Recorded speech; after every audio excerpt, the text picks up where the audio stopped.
morning, everyone, and welcome to today's webinar. My name is Alex Paul from InvestorStream, and I'll be your host this morning. Today, we have Sacgasco Managing Director Gary Jeffrey, who's going to provide us with an update on the acquisition of the Red Earth Oil Project in northern Alberta in Canada. He's also going to provide a progress update on the Bourbon asset in the Sacramento Basin in California. Gary will be on hand to address any questions you may have following the presentation.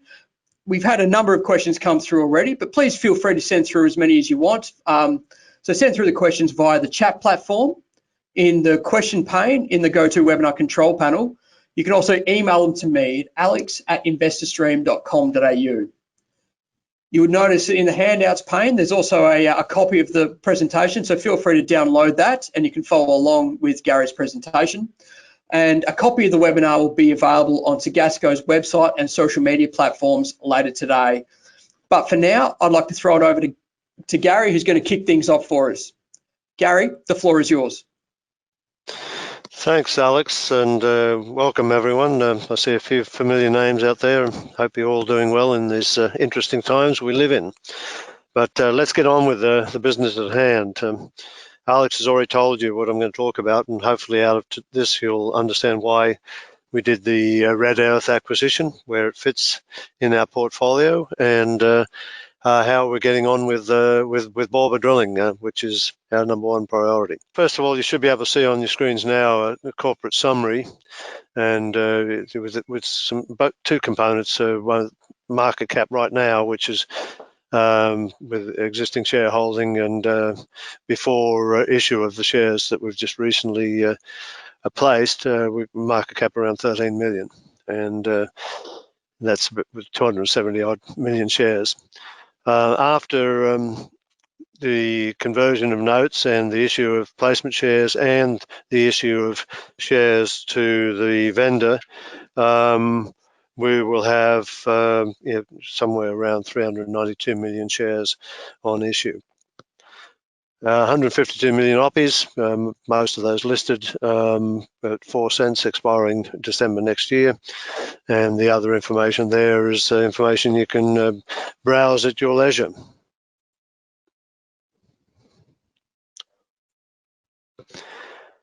First of all, the Red Earth acquisition. As you'll all be aware, it's located in northern Alberta, Canada. It's some 400 kilometres north of Edmonton. You might think that's fairly remote, but when you look at this map on the right of this presentation slide, you'll see that it's just due west of the Fort McMurray, that massive oil sands operations in Canada. So it's got a lot of support available locally. The acquisition is the group is in the process of purchasing, has signed commitments to purchase 1,000 barrels per day of light sweet oil production, and all of these wells are all this production is online right now. We've looked at a number of acquisitions over time. Quite often they're acquisitions where the wells are shut in, and so you run an increased risk because you're trying to bring back in wells that have been shut in, and they don't always come back on. So that's been one of the key reasons for choosing this acquisition. The working interests are Blue Sky, a private Canadian company who we've known for years, worked with for the last decade on various projects from here in Australia all the way through Indonesia to the US. And so someone we know, and someone who we trust, and someone who is like-minded to us in operations. And ex-date at 15% rounds out the working interests in this acquisition, and we're at 30. And you see there 300 barrels a day to us, 550 to Blue Sky, and 150 to ex-date. One of the key parts of this is the extensive and valuable, some would say irreplaceable, owned infrastructure. It's connected to third-party pipelines that take the oil to local refineries in Edmonton and beyond if needed. And we plan on selling this oil on spot to the highest bidder. And because there won't be any debt associated with the acquisition or bank debt, at the current time, we're not planning on doing any hedging. Our operator estimates that there's hundreds of millions of dollars worth of infrastructure out here. So the overview, slightly bigger map of Alberta and Saskatchewan to give you a feel for where it is relative to Edmonton and Calgary. It's a 39-degree API oil. There's minimal associated gas. And one of the key attractions of this is the near-term opportunity to add up to 300 barrels a day by restoring recently idled wells to production. It is stripper production. It is high water cut, although we do have wells at only 50% water cut. We have all the facilities that are owned and controlled in order to dispose of the water. The proven reserves, these were announced in the acquisition. They are at 31st of December 2019 and certified at that point in time by GLJ out of Canada, well known, and there has a very interesting website if you want to go there. They do oil price forecasting as well. The 2P or proved plus probable reserves add up to 6.7 million, and we've done some material balance work, and we see up to 13 million barrels of oil remaining in these assets. Obviously, to get at that and some of the 2P, you need to spend a bit of development capital, and that's part of the plan. I've already mentioned Blue Sky. They are already certified or registered as an operator in Alberta nearby with the Alberta Energy Regulator. So that's a help in getting this transaction approved by the regulator. So we're looking for that transaction, the transaction to be approved sometime in January, and by the end of January at the latest, we're hoping. The purchase price, that's all been laid out previously. To us, it's 600,000 Canadian cash, which is roughly 640,000 Aussie, and 8.85 million shares going to Blue Sky. And Blue Sky, you might say, why shares? Blue Sky wanted the shares. Blue Sky are very, very familiar with our Bourbon prospect in the Sacramento Basin in Northern California. They're very familiar with our operations in California, and they have taken shares in both ourselves and Xstate in order to get exposure to our operations there, as well as obviously some of the upside, hopefully, from our exposure to these assets.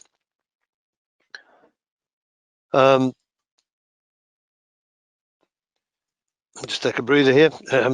The acquisition and the working capital for the Red Earth is fully funded through the placement of 67 million odd shares at 3.5 cents, and we've raised $2.3 million in order to have a bit of working capital there as well. One of the things I will say is that we were pleasantly surprised, if not blown away, by the support shown for that cap raise. So we took that as a sign from those places that they liked what they saw in the acquisition. There's long life expectancy in these assets. There's 2D and 3D seismic, and that provides a development basis for appraisal and exploration potential. There's also third-party revenue from the owned infrastructure, road use, drilling fluids, and water disposal and oil processing. There's around 110 wells producing at the current time. There are additional wells available for workover and returning to production. And as I said earlier on, we're targeting another 300 barrels per day in the near term. And currently, it's cash flow positive, so that means it's highly leveraged to any increase in the oil price. The next slide shows some of the assets. All bar 3 of the wells are on pump jacks. Three wells are on the ESPs, electrical submersible pumps. Incredible infrastructure, as you can tell from these pictures. And these weren't selected because they all look pristine, new, and in great condition. The assets we found upon inspection have been well maintained, and are in good quality, and we expect a long life out of them. A little bit of geology for the geos that have logged in this morning. We're much older rocks here than we are in California. We're back in Devonian time. We're dealing with stromatoporoid structuring and processing permeability. If you want to go have a look at what these stromatolites look like, you can drive up to Sac Bay, but if you only just want to drive a couple of hours, you can go to Cervantes, and the lake just on the outskirts, well, within the outskirts of Cervantes, has a great place to see these living right now. Sacgasco can leverage its technical skills and equipment. We have a Dug Insight system here in the office that we own, and our experience to interrogate the 3D and 2D seismic to help the operator grow the red earth production. And that's part of the reason that Blue Sky invited us to join them here. The overview of the facilities, there's 6 fields, 6 processing facilities, gathering lines, connecting them up, the green lines, connecting those to the red lines, which then connect off on through that earlier map that I showed, down to the refineries and to the markets. There are work camps, extensive acreage, a section, 193 net sections at 640 acres. It's basically crown mineral royalty without any additional burdens. And this area has produced some 63 million barrels, so it's been around a while, and has been a good producer. And we believe there's 30 years of remaining life, particularly with secondary water flood schemes, and this is not pie in the sky stuff. Where the wells, some of the wells are actually on current water flood and an active water flood. So that's happening now, and is proving to be beneficial, and that's the basis for that statement about increasing recovery factors from 12 to 30%. On a section by section basis.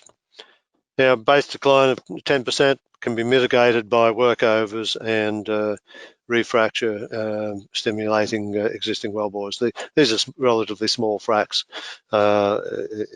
in relative to some of the other things that go on in the shale oil and shale gas arena. A few more images of the facilities that we're acquiring. You can see that again, good quality. We've got our friendly lynx wandering down one of our roads. Because we do get third-party revenues, if we catch up with this guy, we might whack him with an invoice for use of the road infrastructure. So that's a quick summary of red earth. Now back to the future. We'll just summarize for those people who haven't had one of my presentations before and may not be as familiar with the Sacramento assets. We're in a basin that's produced 3.8 TCF of gas, the biggest, 13 TCF of gas. The biggest field is 3.8 TCF. So when we talk about TCF potential, we're not talking about outliers here. It's well within the distribution of field size. If you look in that top right-hand corner, Dempsey was our lead into here, a proof of concept play. We didn't quite find the sweet spots of reservoirs that we wanted to, and hence we're going to Bourbon to do that. You can see by all those squares, they're all gas fields. The gas fields run down from the Forbes through the Kione, down to the Gwynder, and then down to the older Cretaceous. So we're only in Cretaceous rocks here, very much younger than what we're in Canada. And you can see the various field size, 650 BCF in Willows Field to the south, and Rio Vista's not too far to the south of that again, with its 3.8 TCF to date. And we're just going to drill deeper than the known knowns and in the shallow production, and look for Bourbon to prove up better reservoirs. And we've said time and time again, and I'll touch on it, Sacramento Basin is California, is Perth Basin's big brother. Now, why do we like Bourbon so much? It's the obvious place to drill after Dempsey. The hotter 3D seismic, when you look at it here, not so many yellows and reds and greens in here, lots in here stacked on top of each other. We think that's good different. We interpret to mean better reservoirs and seals, so better gas flows. And this is mostly on the shown here. It's overpressured, so we'd expect high pressured gas. And we know the quality of the gas from Dempsey is all pipeline quality gas, very little processing. Just a bit of a cartoon to show it a little more simply. The pink blob map to the north, up on the northeastern quadrant, is just taking all of the anomalies, the amplitude anomalies, putting a light pink coloration on them, and then stacking those. So the higher the pink coloration, the more stacked anomalies there are. The structure example, there's a well just down through this fault, found Gwynder full of gas, and we can get 140 feet up dip and pin it on the high side here, a high point of that structure. So that's why we're excited at the Gwynder level. The comparison between the Perth Basin and the Sacramento Basin, this is online for you to look at in detail. I think I have a right to be able to compare them. I've worked both basins closely, the comparisons here, are public information. We're talking about no comparison in terms of the production to date. Premium gas market in California, always 15 to 20% above Henry Hub gas prices over in Louisiana. Current price, up around $6 Aussie and MCF, whereas there's price on pressures in the Perth Basin. Well depths much shallower, 3,000 meter max, where we're dealing in the Sacramento versus 5,000. Of course, once you start going deeper, you end up with bigger pipe, bigger equipment, and you get into a few adventures along the way, unfortunately, because there's more stress on the equipment. And unfortunately, the West Arugala boys have had a few problems on this current well, and as they did on the first well. I'm not sure these market caps make a whole lot of sense to me, and maybe someone else can explain them. But either we in Exide are way under capitalized, or Strike and Warrego are way over. I'll let you decide on that, which way that goes. But all the other things are that are very positive for drilling in California. Sorry about that. Sacgasco will now, once we close on the red earth, which is going to happen before the end of January, we're going to be in Sacramento and in northern Alberta. Both are prolific playgrounds.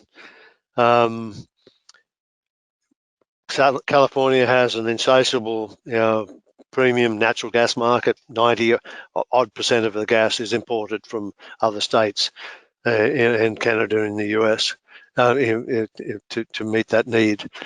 Both have invaluable, owned, a lot of it irreplaceable infrastructure in both locations.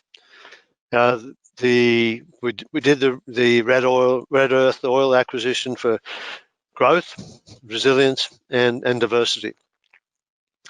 So what are the value catalysts over the next 3 months? We do have people interested in Bourbon, multiple parties, and we expect something on that fairly soon. And so that'll help us with our funding. We will be releasing the third-party resource report. It's just being finalized, and it has probabilities in it as well. And it's just been a few extra drafts being made at the moment, and we'd also like to have the farming partner in if we can close that out in the right timing, so that we can allocate the resources to the three parties. Obviously, drill Bourbon and do that imminently, and close the red earth transaction by the end of January. So, I'm an oil and gas bull. I don't see energy being provided by any other source to replace oil or gas in the near term, and so I'm very optimistic about the industry. And right now, in these COVID times, we're living in and we're dealing in lands and times of opportunities for realistic contrarians that we classify ourselves as. Alex, back to you. Thanks very much, Gary. We've had a few questions come through over the course of the presentation. So I'd like to thank everyone for submitting as many questions as have come through, and feel free to keep sending them through as well. Gary, the first question that's come through, I mean, obviously you're focused on Bourbon, on drilling Bourbon, and you've mentioned in the presentation that it remains the #1 priority for you. But with this acquisition of the Red Earth project, could you see changing your priorities moving forward? I mean, where does Red Earth sit at the moment in terms of priority for Sacgasco? #1, Red Earth is not operated. And we have a competent operator who we trust, and who we have a decade's worth of exposure to, and we're very confident about their ability to handle that. Sorry about this cough.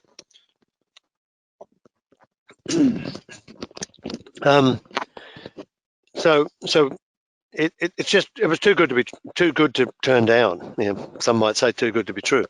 But we've analysed it. It's not too good to be true. And hence, we don't see it taking up a lot of our focus. We will support it in G&G stance, and in evaluating opportunities for development locations, appraisal locations, and exploration potential. But that will be done with contract personnel. So it's not something that's going to take management's minds off the focus on California. California is our #1 focus. We've been wanting to drill Bourbon now for the best part of 3 years, and if sometime over a red or a beer, I could walk you through the hurdles that are put in the way, but and not least the impact and influence of COVID. But it remains our focus. It is something that we're going to get after, and are currently get after every day. We're tying up the loose ends, finalising the plans, getting the people lined up to drill that as soon as we practically can. And it is our #1 focus, because it is our operated thing, and our joint venture partner will remind me if I take my focus off it as well. Thanks, Gary. So just on Alberta, what's the near-term objective regarding the short-term barrels per day objective? Are you going to keep it at sort of 100 barrels per day steady, or are you going to ramp it up from there? And I guess moving forward, what could these fields do a day in terms of production? The near-term focus is obviously to get our feet well and truly under the table, or get our operators' feet well and truly under the table as the operator. The current operator is still maintaining the wells and operating them in a good oil field practice way. But our first focus will be, like Blue Sky always is, reduce costs. And they've done that not too far away from us here with another asset that they acquired roughly 12 months ago. And secondly, it's to look at for the low-hanging fruit to add additional production, and we see potential for 300 barrels a day. The field is doing over 1,000 barrels a day, the last operating report I saw, and obviously you want to maintain that. There's not a whole lot of opportunities through the Canadian winter. You saw from the images, there's a fair bit of snow around already. Those images are fresh images taken just a couple of weeks ago. So there's not a lot of operational workovers and that get done at the time. But we'll look to get a program in place to do some mini fracture simulations and workovers to increase the production. What it could do, I'm not sure at this point in time until we get a good handle on the upside for additional development and appraisal locations. You mentioned winter, and obviously been seeing in the photos as well. And you said that that might sort of hinder operations. Could you just sort of talk us through how winter poses a problem to start enhancement work, and what way that you and Blue Sky can firstly work your way around that to ramp up production? We're acquiring all weather roads, so we can move around, and we also have a lot of these wells, and not all of them have remote sensing on them as well. So it's easy for the operators to know where to go, on any particular day to maintain production. The work that's done on a day-by-day basis is these guys have got lots and lots of experience. We're acquiring, operating hands in the process. The management of Blue Sky is a bunch of grey-haired guys, a bit like myself, who have lots and lots of experience working up here, and they'll just go about their business as usual, and maintaining production on a daily basis, and selling it putting it into pipelines and selling it to the refineries, and keep people on the roads. And as we come out of COVID, with all the announcements now of vaccines, I expect the demand is going to increase quite dramatically. So, Gary, now you're about to drill Bourbon. Can you give us a bit of feel for what the strategy is? And I think the last time we did a webinar was in about June or August, maybe a little bit earlier than that. Since then, has anything changed over the past 6 months that's made you amend your strategy, or have you fixed on a specific strategy to extract as much as you can out of this Bourbon well? Yes, our strategy's changed a little bit. I apologise for this. I'll just mute just 1 second, guys, and I'll mute and get rid of the cough. Okay, hopefully that's a bit better. I've flipped the slides back to the Bourbon Dempsey slides, comparative slides.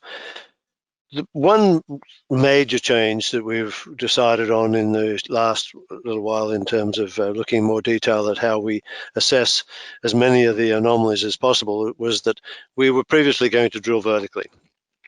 We are now going to drill with a relatively low angle hole. I think it's a maximum angle of 16 degrees, so that we can, if you follow my pointer, if you can see that, drill from a location that is a little bit to the left of that vertical location, and just follow the anomalies down through to pin as many of them in optimal positions as possible. And in fact, we'll end up start probably a little to the left of that derrick on that illustration, and end up a little to the right at basement, which is the lowest, most reflective that you can see there. And that that's just to optimize where we're drilling, be as far up dip at the Gwynder level as we can from the well that was previously drilled out there with good gas shows, and do that. Not a significant amount of extra risk.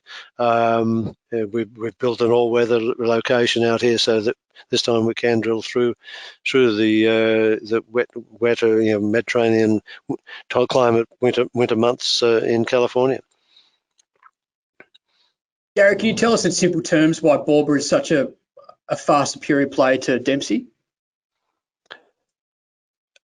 One, Dempsey told us a lot, and we chose to drill Dempsey on the crest because you don't know how big an accumulation you might find, and you don't want to leave anything up dip initially, and potentially drill a dry hole down the flank, and find then maybe we should have drilled up the top of the structure to find the gas. So firstly, that. Secondly, it allowed us to calibrate the seismic, and we've calibrated the seismic that most, if not all, of these amplitude anomalies are in zones where we flowed gas. And I'll remind people, we flowed gas over an interval of some 5,000 feet in this well. We flowed gas from fractured basement. We flowed gas from shales in here. We flowed gas from minor, silty zones. We've flowed gas from slightly better, but albeit low permeability zones, and also up in the known knowns. So there's a lot of gas in there.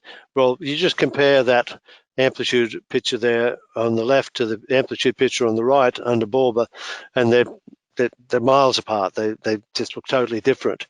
And we believe that totally different in this case is good different.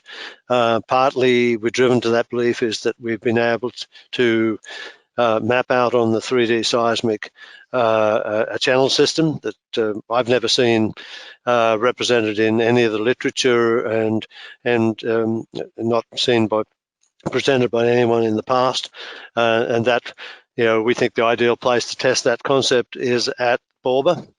For detailed reasons that would take me an hour to explain as to why I believe that, but I think there's a little damming structure, acting as a dam, as like a water dam, for the sediments at Bourbon, and that's why we're excited about drilling where we're going to drill.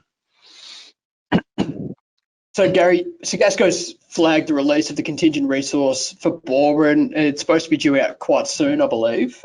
Is this report based on just the Bourbon well, or the broader play, or is it both? It will be based on primarily the Bourbon, but it will address one channel sand on a broader extent. What that might mean to us. And so that's what you can expect when that's finalized and ready for release. Following on from that then, Gary, there's obviously a great deal of excitement about the resource update that's going to due out soon. Are you as enthusiastic about it as you were 2 months ago? And do you believe that it's going to be the big one? Every oil and gas person believes that the next well is going to be the big one. So of course I do. I'm an optimist. I'm a glass half full guy, not a glass half empty guy. But we're also realists. But yes, there's nothing that I have seen in all the technical analysis that we've done, or that the independent resource estimator has done, and they took a slightly different approach to us. They analysed all of the anomalies, whereas we basically settled for a KISS approach of just looking at the three anomaly levels, one at the channel, one at Gwynder, and one a little deeper, and then forecast from there. So the fact that lots of people have looked at this, the fact that this has been mapped by the most experienced people in the basin, the fact that all of the folks that we've talked to in Sacramento who have been working the basin for a long time, see the basis of the concept, see the basis for why we drilled Dempsey, and now understand from the Dempsey learnings, because that well is now open file, how and why we're excited about drilling Bourbon. So, as the old Monkeys song goes, Alex, I'm a believer. Very good, Gary. Now, previously you've intimated the drilling of the Bourbon prospect will begin before. No, probably not a great idea to do that.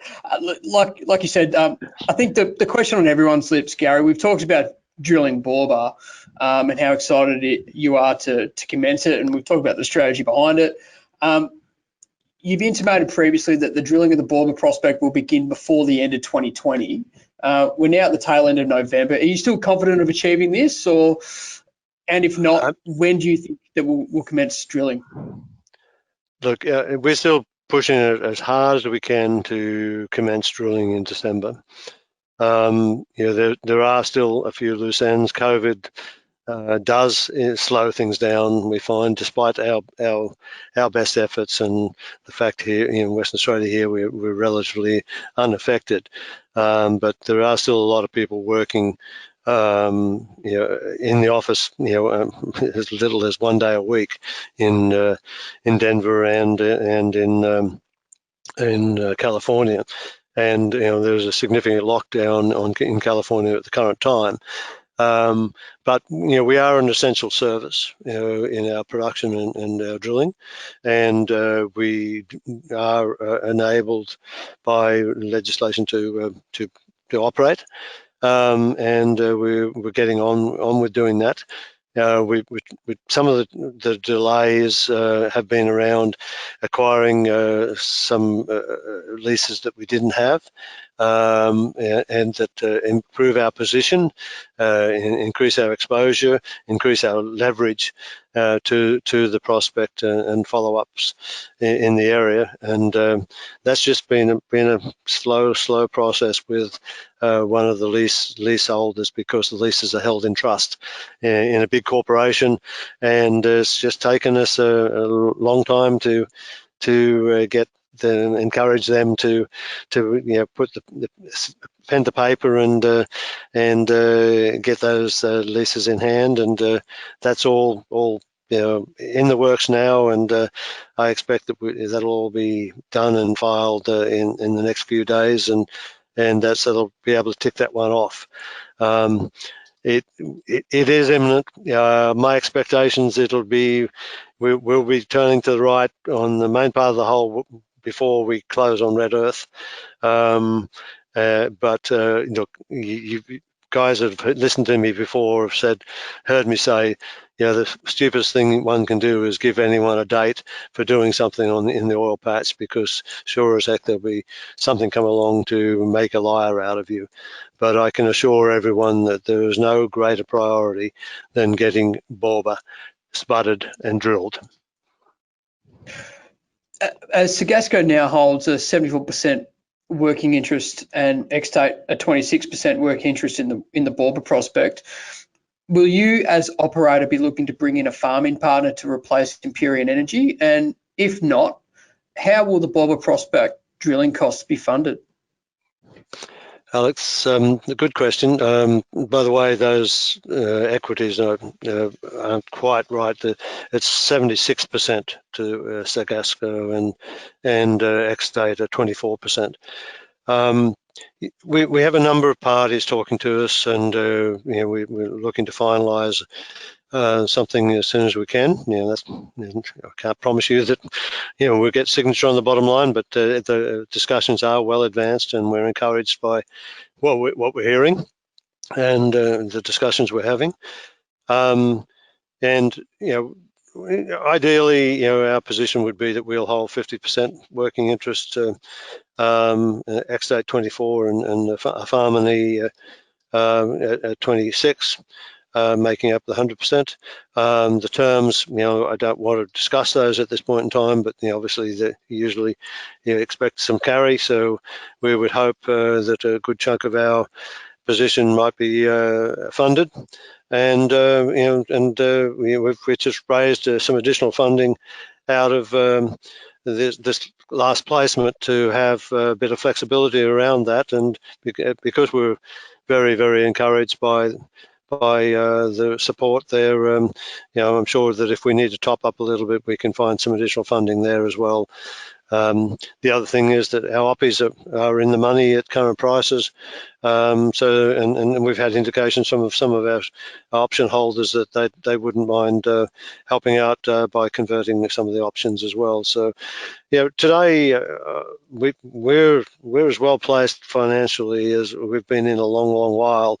Now, in fact, since we got ourselves funded for Dempsey, and as any of you who look at the fine lines know that personally I've been supporting the company for some time in the interim, and so we're in a good place, and we'll get after it as soon as we have everything lined out to do so. Just on the matter of funding, can you talk us through the strategy behind raising funds now rather than waiting for the Bourbon independent report release?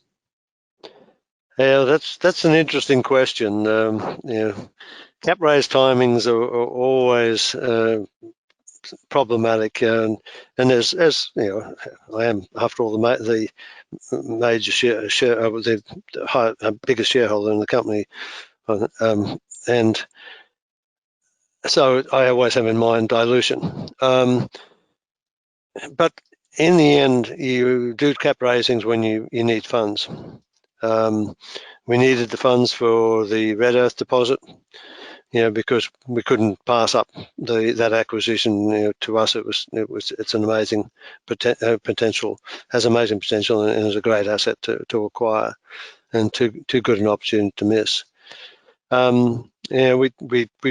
We needed additional lease funds, to firm up our lease position and improve our position and our leverage in the play, and we needed to do the location and all of that work as well. So we were pretty much driven to doing the cap raise when we did it. It's not due to any other, not a lack of belief, as I've said before. As a board, we've been very, very good, I think, over the 15-year history of the company, that there's never been a reconstruction, and still, after we've done this placement and issued shares to the vendor for Red Earth, and assume that the convertible notes are all converted, we still only have 400 million shares on issue.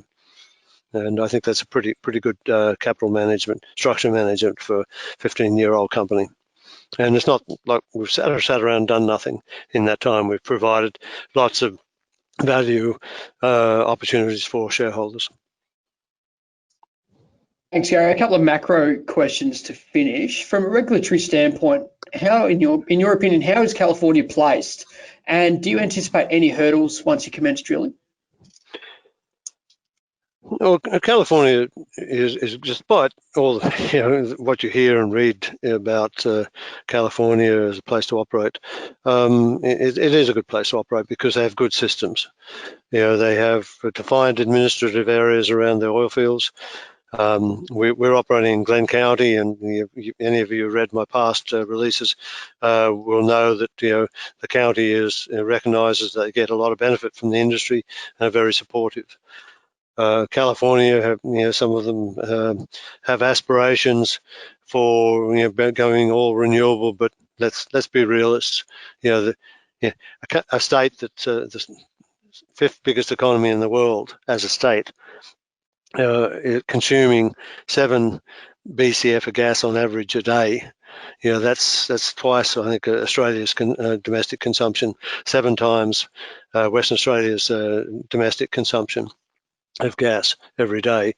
That isn't going to be replaced in a couple of years, and so as a state, being realists, they have to keep the lights on, and the best way of doing that is via gas turbines, particularly when you have wind droughts or bushfires and end up with cloudy skies and your solar cells aren't working quite so well.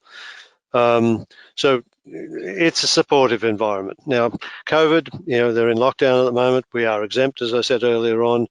Our drilling contractor has 3 crews available, so they can change out, do a deep clean. If we had an outbreak of COVID, we can do a deep clean on the rig and change out an entire crew, so that we can continue operating. So I'm confident that we can do it without any major drawbacks. And our operator, who's drilled over 300 wells in this basin in California, he's confident he can do it with his team of people that he's got behind it. And so I'm very happy with where we are there. And just finally, Gary, what are you seeing from an oil and gas pricing standpoint currently, and how is Sacgasco placed in the market now? Obviously, you've got the optionality with the Red Earth project acquisition. How well placed is Sacgasco at the moment, given the current market conditions? Look, I'm an out-and-out oil and gas bull. The value in gas back a few months ago when Henry Hub was at $1 something was just outstanding, and of course since then Henry Hub's run all the way up to $3 and is hanging around that level at the moment, and it only requires a polar vortex, or a blue norther, as we used to call them when I was living in Texas, to come, and we'll see gas prices shoot through. You see it every day in various hubs, that a little bit of cold and bang, the gas price goes up. So I think we're very, very well placed for gas price on a short-term basis over the winter, but I think on a long-term basis, I see gas prices being firm and firming from the $4 US, $6 Australian level that we're at the moment in California, and it'll always be at a premium price to Henry Hub. Oil, similarly, I've been trading oil personally from my personal account this year already, and because I'm very bullish on oil. When we're still consuming 90 million barrels a day, over 90 million barrels a day in the middle of a pandemic, and all the limitations and the lack of planes in the air, what's going to happen when we all start driving again and flying again? And we will, as sure as the sun comes up in the morning. So I see there's only one real direction for oil prices to go as well on a sustainable basis, and that's up. And we've seen good part of that trend happening over the last few weeks as well. So I'm very bullish on both. I think we're well placed on both. We've got good operators. We keep our overheads low so that we can stand a short period of price pain. But I just don't expect any of that in the near term. And if there are other opportunities to come along in the oil or gas space, and there are always opportunities in California, and there are more opportunities in Alberta, we will be looking at them very, very well, very closely. I'm always reminded of legendary oil man J. Paul Getty, who said the best time to buy your straw hats is in winter. Right now we're living that adage, and I expect we'll continue to do that. So I'm looking forward to a good time, look ahead for us and as shareholders of Sacgasco and our partners at X-State and at Blue Sky. Fantastic. Thanks, Gary. Look, that's all the time we have today. I'd like to thank everyone for joining me, and I'd also like to thank Gary for presenting and taking the time to answer some questions. As I mentioned before, a recording of the webinar will be on Sacgasco's website and social media platforms later today. But Gary, before I let you go, do you have any final comments to leave with us today? I think just reiterate, that I'm bullish on oil and gas, not because I want it to be that, but for fundamental reasons based on almost 50 years in the resource business, mostly in oil and gas. Now, I've lived through a few cycles, and I continue to be astounded by the attitude of big companies with big boards pandering to analytical and analysts publications about the end of the world is nigh, and getting out of the business temporarily, only to buy back in when the prices are much higher. So I see this as a time of opportunity for companies like ours who do take that sensible contrarian viewpoint. And if you guys, if you want to be contrarian, just go back and look at a history of The Economist. The greatest contrarian indicator that known to me is the cover of The Economist. Now, if The Economist tells you that the end of the industry is coming, and or anything like that, or pin your ears back and buy and get in there and get involved in the industry, because that's been a fantastic signal all the way along. I know I shouldn't be giving advice, and take it for what you paid for it. Get your own advice and support. But I'm very optimistic. I assume, as shareholders and investors in Sacgasco and looking at Sacgasco and Xstate, we're optimists. And so let's enjoy the experience. We'll have a diversity and resilience and great value potential on two fronts now, and two commodities, and it's going to be a pretty exciting time in the next 2 to 3 months, particularly. Fantastic. Thanks, Gary. Thanks everyone again for joining us. Thank you everyone. Feel free to keep sending through your questions to me at alex@investorstream.com.au, and Gary and I can sort of follow that up if required. But really appreciate you joining us today. Thanks everyone. Have a great day. Cheers.